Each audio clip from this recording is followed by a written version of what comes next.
This is so painful. I'm doing it again. This is my third attempt at making this video. I recorded it last night, late at night, like at 11 o'clock at night, after my whole family had gone to bed. And then I that one didn't work out. So I woke up this morning and my second attempt was a beautiful, perfect recording of this video, but still I had technical errors and it didn't work out. So here we are trying it again. I get people writing me all the time saying that they like my research, but they wish I made videos that were more, you know, special effects, visuals, and so on and so forth. Well, I present these videos the way I do because I'm a writer and I prefer reading. And so I love the experience of writing, just being alone in a room and letting my thoughts flow out onto the page. And so I would just prefer just reading off one of my own papers and letting you guys either read along on the screen or, just listen. So with that, hopefully this will be third time's the charm. This is called the Narnia Reset, of course, by yours truly, Noel Joshua Hadley. Just yesterday, I wrote a paper on the multiverse as it pertains to science fiction writer Philip K. Dick and the very first Mandela effect, which just so happens to be the long lost millennial kingdom of Yahushua HaMashiach. It's a little bit more complicated than that. We're talking about the multiverse as well, a plurality of worlds. It's the one where amazingly much of what I've been researching over the last few years has unexpectedly come together. You can read about it here, the first Mandela effect. There's a link, but I think it's the last video I put up on YouTube. Shouldn't be too hard to find. I'm not really sure why I'm bringing that up now, except to say that 2 weeks of writer's block had finally been defeated. And guys, writer's block is the absolute worst. If you've ever gone through it before and you feel like your entire world is coming to an end. I mean, that may seem a little over dramatic, but what writer's block essentially is you're not able to organize your thoughts. And this is why the writing process is so difficult for a lot of people because they have a hard time organizing, these words into a sentence and making it interesting. And then you organize one sentence and you're like, man, I've got to do that now another, so many hundreds of times. All that to say, the smokestacks are smoking again. The Oompa Loompas are writing their songs. I'm talking about inside my head. I am happy to report that the cogwheels have continued turning, even while on the pillow last night. And all I could think about when flipping the coffee pot on this morning were other long overdue projects, such as this one. FYI, I have stacks of unfinished homework assignments which need tending to. This particular paper began an entire year ago, and I still don't know what to call it. I suppose we will simply go with the Narnia Reset, though I aim to keep you on your toes as to the final title. I might change it at any time. As you know, I am always on the lookout for clues regarding the Millennial Kingdom as having already physically happened upon the green earth. Good times, I'm already on to another one, another clue. Every so often, I like to turn in a book report, and it is in The Magician's Nephew, the sixth book in C.S. Lewis's Chronicles of Narnia series, though the publishers have all the kids today thinking it was the first to be written. When I was a child, it was like you had 1 through 7, and it was number 6. Now it's number 1. Anyways, it's in the sixth book of The Magician's Nephew where we find our latest evidence mound. Perhaps it will be a mountain or only turn out to be a molehill. That is for you, the reader or the listener, to decide. It all adds up, though. It is not my intent to go over every detail of the story. That would be ridiculous and probably copyright infringement. You will have to read the stories for yourself if every little plot point is what you're after. And in fact, that's not my intent in going through this. I'm going to leave out a lot of plot details for sake of time. Speaking of which, I am including many illustrations from original Narnia artist Pauline Baines. Last I checked, they have yet to enter the public domain. Maybe they have, I don't know. But we are all adults here, aren't we? Fair use laws allows me to commit the deed in the name of criticism, scholarship, and research, which is what we are doing here. The two children in this story are Diggory and Polly.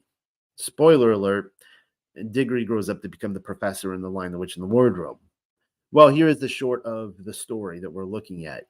It is one of the wettest and coldest summers on record, and the two children live in a row of townhomes within the jurisdiction of London, all of which have attics connected by a long, dark tunnel. The tunnel is described for us as having a brick wall on one side and sloping roof on the other, with only rafters for footing. The analogy is a straightforward one. The passageway, with its various doors leading into the attics of individual homes, is evidence that such a hallway exists in the highest realm. Platonically speaking, that would be Plato, the passage and the various rooms connected to the passage via the doors, are imperfect copies of their perfect form. An architect could not have thought to design them had they not already existed in the heavenly realm. Plato believed that all human knowledge is retained through recollections of the soul before it entered the human body. It's a pre-existence thing. Speaking of Plato, another obvious reference to Plato are the magic rings which the children discover in Uncle Andrew's attic after miscalculating the rafters and entering his study by accident. I see comments all the time inferring that Lewis was, quote unquote, heavily borrowing from his pub buddy, Professor Tolkien, when in fact Clive and J.R.R. were tapping into the same source. In Book 2 of his Republic, Plato offers a hypothetical magical ring which makes its wearer invisible. He calls it the Ring of Gyges, the name of the shepherd entrusted with it. Through his invisibility, Gyges seduces a queen, kills the king, and takes the kingdom. If that sounds like a setup for Queen Jadis, aka the White Witch, and the killing of Aslan, then you have been reading ahead. Good job. Then again, the names Sauron, Isildur, Gollum, Bilbo, Frodo, and another couple of ring bearers that I'm probably missing play into the allegory as well for all of you Lord of the Rings fans. Though, of course, Lewis and Tolkien both offer their own unique twist to the story. The moral question ultimately being posed by Plato, and of course Lewis and Tolkien, is whether a person with such a ring would misuse his power for evil deeds. There are other magical rings probably worth mentioning. One that comes to mind is the ring of Shaloma, a gift he was offered by the archangel Gabriel in Testament of Solomon. Its intended purpose was to summon and ultimately control the unclean Ruachoth of the unseen realm, though with Shaloma's fall from grace, revenge was ultimately theirs, the different unclean Ruachoth, the Elohim. His weakness was women. The king of Yashiro had a decision to make. If he wanted to add to his rotunda of wives, hundreds of them, then the worship of Ashtoreth and Moloch was the way to go, apparently. I'm not telling you that's the way to go, but that's the decision he made. So, like Gyges afterwards, it is the ring which empowered him to ultimately make evil decisions. It gave him a power that went the wrong way. I should also mention, I didn't write this in here, but Genghis Khan. Genghis Khan is a person that has a lot of our interest right now, and he had a magical ring that he rode into battle and apparently helped them conquer the realm. And it's interesting that some people say that Solomon's ring, if anyone were to wear Solomon's ring, if it were to be discovered and if he were to wear it, he would become king of the world. So it's kind of interesting that Genghis Khan also had a ring a ring of power that allowed him to conquer the world. Just throwing that out there. The rings in the magician's nephew also created invisibility in such a way that they transported the wearer from the shadow world to the world of forms, from the passageway with its various doors and connecting attic spaces to the ultimate wood between worlds in the higher realm. And I should mention, these rings were likewise a morality test for everyone involved. Diggory failed the pop quiz, but then narrowly passed the final. Contrarily, they were a complete and utter disaster for Uncle Andrew. What seems obvious is that Uncle Andrew employed Plato's morality tale as his inspiration and springboard, not in the way Plato intended it. But then, unlike Gyges, he was not only incapable of seducing the queen, though that was most certainly his intent, he ultimately succumbed to a dumb beast in the presence of the king, whom he had hoped to steal from. And of course, the king in this scenario was the creator, Aslan, the creator of Narnia. I'm getting ahead of myself. I'm wondering if the wood between the worlds is in actuality Aslan's country, which won't be experienced again until the voyage of the Dawn Treader. In that story, Aslan's country is described as the outlying continent, the outer ring, if you will, far beyond the sea of a flat and circular, motionless realm. Just as a reminder that the Narnia books takes place on a flat Earth. Much like the undying lands of Middle Earth, we eventually come to learn in the Silver Chair that it is the land where the ruachoth of dead souls, so long as they be good souls, go when they die. By the way, the undying lands exist on the Elven High Road beyond globe maps, according to Tolkien, seeing as how Middle Earth was also created to be a flat Earth realm. I have literally written a book on the actual place which Lewis and Tolkien fantasize about in the Hidden Wilderness.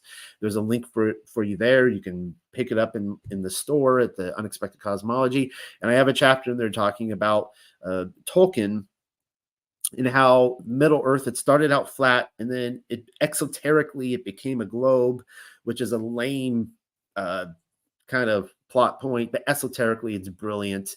The undying lands could only be found on a flat Earth map, and that makes total sense because the realm is much larger than a globe allows for. Yes, I am fully convinced that it does exist, this hidden wilderness, even more so than the multiverse, something that I've been putting a lot of research into, and it could be a deception of NASA, but it could be legitimate. There could be something really to this. Now that I'm thinking about it, I may just make this an added chapter in the Hidden Wilderness book. Here is another spoiler alert. Everyone dies by the end of the Chronicles of Narnia. Yes, even the children. Well, the exception of Susan. She doesn't die, but then again, she doesn't go to Aslan's country either. She, got really into makeup. The reason I am inevitably suggesting that the wood between the worlds is Aslan's country is because we come to learn in Lewis's final entry, The Last Battle, that the true form of all worlds in the multiverse are physically connected to it, to Aslan's country, which is a stand-in for heaven. In quantum terms, everything that we experience here in our perceived reality is but a shadow emanating from the flame. And as you know, the darkness doesn't recognize the light. We may be inhabiting a matrix-like construct, but here is some good news. The blueprint is proof of the greater reality. Well, it is in Aslan's country, the heavenly realm, where the resurrected kings and queens can navigate to each and every one of the true world forms. In the past, I would have mocked the very notion that Lewis placed London, the actual city of London, in heaven. How very ignorant I was. London, as many of you are aware, was an actual millennial kingdom city, as was Lewis and Tolkien's hangout at Oxford. Oxford is a beautiful city. All signs point to the likelihood, if not fact, that they were built by the ruling kings and priests of the kingdom. I'm actually preparing a paper right now on the creation of the building of Oxford. It only makes logical sense that what we have is a copy of the form, meaning that what we have, the London we have, the Oxford we have, they are but the shadowland. They are not the true London, the true Oxford. The two Oxford professors were in deep, I tell you, deep.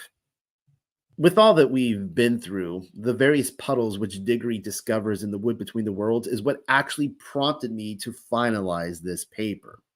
And that's because of the Philip K. Dick Multiverse, Mandela Effect, Millennial Kingdom paper that I just wrote a couple days ago that sparked my interest in this again. And that was, of course, the last video that I put out.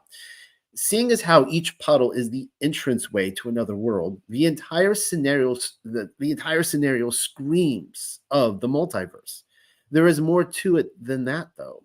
You will have to forgive me for showing you a cartoon drawing of replicated globes. There they are right there. And then pay attention to the illustration on the right. You'll have to forgive me for the drawing of replicated globes, when in fact our realm is a flat and motionless one, a gestation womb within the firmament. It's why I'm also including an illustration of biblical cosmology, though not even this attempt at capturing Elohim's description of creation gets it all right, and that's okay. What I want you to take particular notice of is the waters above the firmament. So, if you're unfamiliar with Hebrew cosmology, here is the Earth. Hopefully, my mouse is not showing that. Well, here is the you can see the solid firmament and water above that. Water, it goes all the way around to the great deep below the Earth. The waters above are masculine. The waters below are feminine.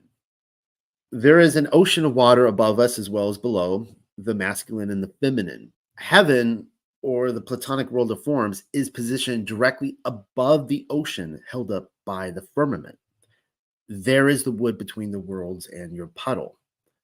After Diggory put on the magic ring, he vanished from our world and was pulled up through the water into the sunlit world above. Water. Take a mental note of that. I'm jumping around in the narrative somewhat, but on one such trip through the ethereal ocean, Diggory said he could see the stars as well as an up close and personal view of Jupiter, even a moon of Jupiter up close, reminding us that the stars as well as the planets, the wandering stars, are twinkling lights in the heavenly ocean. They are also divine beings, conscious beings. And even Lewis gets into that in other Narnian entries. I won't be covering that today. Maybe if I develop this series further. Rather than seeing the multiverse as an infinite number of swirling bubble-like globes, I much prefer the wood between the worlds analogy. We haven't the faintest clue how large heaven truly is. As longitude and latitude lines go, it might be infinite. Likewise, for all we know, there may be an infinite number of firmaments, which might be viewed from above, with entire cosmologies contained within. This would be a good moment to mention there are literal cosmologies contained within each puddle in The Magician's Nephew, indicating just how small a place our construct is from the heavenly perspective. It all fits within Lewis's idea of the micro versus macro reality of truth. Aslan's country is referred to in The Last Battle as the layers of an onion. The onion itself is a kind of gnosis. Dissecting one is wet-eyed business. I mean, we've all cut up an onion before, right? And so try not to cry when I tell you that the peel of the onion becomes larger and larger as you continue unraveling it. Actually, the phrase employed by the residents of Aslan's country is further up and further in.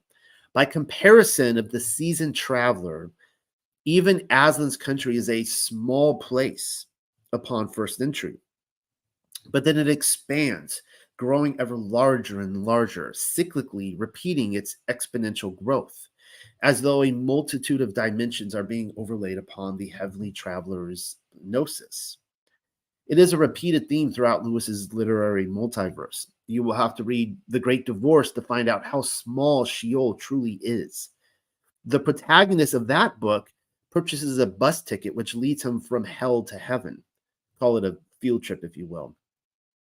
By the end of the story, the unnamed narrator comes to learn that hell is a tiny micro-sized speck, just a little itty-bitty thing, barely visible to the naked eye. And even that realization, mind you, is observed from the outer rims of heaven. One of the puddles which Diggory and Polly jump into happens to be the dead and darkened world of Charn. The illustrations provided by Pauline Barnes are indeed telling. I'll give you a second just to look at those. Tell me what you see. What we happen to see is the children wandering ruinous streets that look very much like Millennial Kingdom architecture. They even pause to stare up and appreciate what has become known to many of us as a symbol of greater Tartary, the griffin. So, fun with facts, because I'm the dealer for all your latest party talk needs. Aside from the various flags and banners which the griffin can be found upon throughout Tartarian society, Herodotus, Pliny the Elder, and other historians of antiquity speak of their historical existence as having physically existed in the Far East, as does Book of Britain in the Colburn. And we just read that as a group. They are described as being monogamous. That's interesting. Choosing a single mate for its lifetime. So even after the mate dies, the griffin never remarries. We are told they, and I just got ahead of myself there. We are told they never remarried after their spouse died. The gold found under their nest suggests alchemy as well as knowledge. There was, and this is also interesting, there was also the House of Griffin, though they did not receive their family name until the short season. It appears as though the Griffin dynasty were rulers in Pomerania during the millennium, which was a subsection of Greater Tartary, and that they fell from power either at the end of the millennial kingdom or almost immediately afterwards. After wandering the avenues and alleyways, Diggory and Polly stumble upon a grand hall containing the wax-like and lifeless figures of royals, all wearing crowns upon their heads. Who are these mysterious individuals? Former residents of the fallen Tartarian kingdom, I shouldn't wonder. Only one among them returns to consciousness, though, Queen Jadis. And she would, of course, be the White Witch. Her awakening comes after Diggory bumbles his spiritual aptitude test, made possible by the magic ring, and hammers a forbidden bell. The reason he beat the bell, despite Polly's pleas that he not, and they argue about it, has something to do with the plaque, which stated that he would grow old with madness, wanting to know what would have happened if he had beat the bell. And so the ringing of the bell certified a twofold event. Not only did the White Witch return to power, like Satan released from the abyss, so too did the once great kingdom of Charn crumble. Now, what I wish I had developed a little bit more in this was the idea that when you get into the Enlightenment, you're past the Dark Ages now, and you get into the Enlightenment, all of a sudden the occult is coming out with a lot of esoteric imagery and language that seems to be directed at the anticipation of Satan's release from the abyss. And so here's the kicker. Jadis tells them she had been entombed in the Hall of Images for, wait for it, 1,000 years. What are the odds? It's almost like Lewis is trying to tell us something, but you know how it goes. The normies are always claiming that I'm reading too much into it.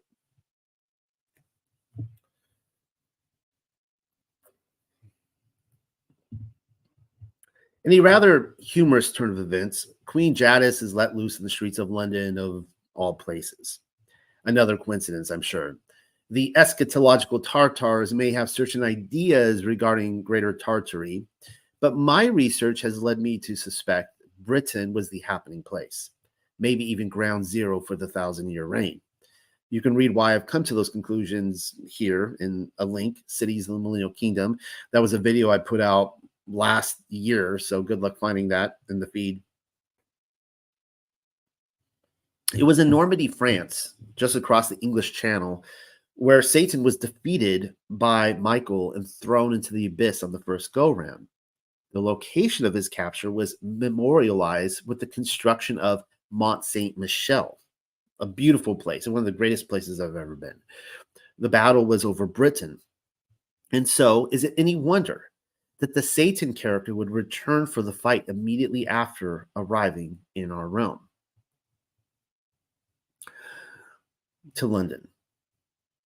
Her victory over London is a stalemate in this instance, though she finds much greater success upon entering Narnia, by which she, Diggory, Polly, Uncle Andrew, as well as a couple new characters, a cabbie and his horse, the horse's name is Strawberry, all experience its creation through the vibrations sung by its creator, the lion Aslan. I would argue, and in fact have written a paper on this one as well, that a Satan-like creature was confined in the abyss during the Genesis reset event, to which you have just been linked to another paper. And here is another one, Mud Fossils. Look into that as well, if you haven't already. To say Bir Sheath chapter 1 was a creation event is not nearly so accurate as describing it as a recreation event. Why so many are hard pressed at denying that very obvious fact is beyond me. I mean, I started looking into the idea that Genesis 1 was a recreation event 20, 30 years ago. It read that way to me. And I would bring this up to pastors, and seminary students, and like, no, no, no, no, that view is called the gap theory, and it's been defeated 100 years ago. I'm like, okay, all right. And I had no choice, I guess, but just to believe the alternative that the earth is less than 6,000 years old. So let me re-stress this again. The old world was destroyed by one means or another, flood water mostly.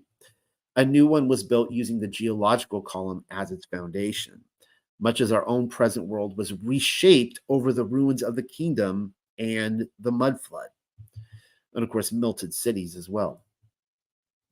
Reset events such as these occur cyclically and will undoubtedly happen again.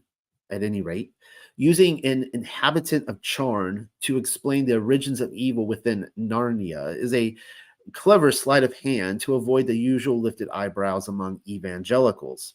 Then again, since a plurality of worlds is the underlying theme, who is to say that Hasatan is not another character from another Earth, another dimension in the multiverse? I mean, why not? One last thing before ending my discourse for the day. I've drunk my coffee, eaten breakfast as well as lunch, and am well on my way to the dinner hour. Actually, now this is my third attempt at making this video, so hopefully it sticks, the landing. Very soon, my workday will expire, and Sarah will be handing Rivka, our beautiful toddler daughter, over to dad duties. I can't wait. I started out telling you that the writer's strike was over. That would be the writer's block. There is far too much to cover in other areas of my life to invest a second day on this one, the Narnia reset, at least for now. Not that it wasn't important or anything, or else I wouldn't have done it. It's just that I think the point was made. Perhaps I can revisit the Narnia reset again on another occasion. Is that the title I've settled upon? I guess so. Anyways, to my last point. The London cabbie driver became Frank the very first king of Narnia. His descendants later ruled from Archenland to the south. Likewise, we are reminded that Adam was created outside of paradise and then placed into it. The reason why is that he was expected to rule as high king and priest over humanity, the pre-Adamites. My research has led me to conclude that Adam lived many years seeking Elohim's righteous ways before he was selected to rule as man's representative, much like the London cabbie. So what I'm saying is that Adam wasn't just created and then like within the first day he just ends up in paradise. I'm saying he might have lived many years. I think that's very possible. Frank's wife Helen, though I think he called her Nellie, was then brought into Narnia to rule at his side. What does that remind you of? Chua, or Eve as most people know her, was not so dissimilar. Nearly everyone is hung up on the rib passage for her origin stories. Nothing wrong with that. I am convinced, however, that she too was a pre-existing soul, actually a Ruakoth, going about her business before her marriage to Adam, though I have yet to show my reader as to why that is. I do have my source. More on that some other time then, I guess.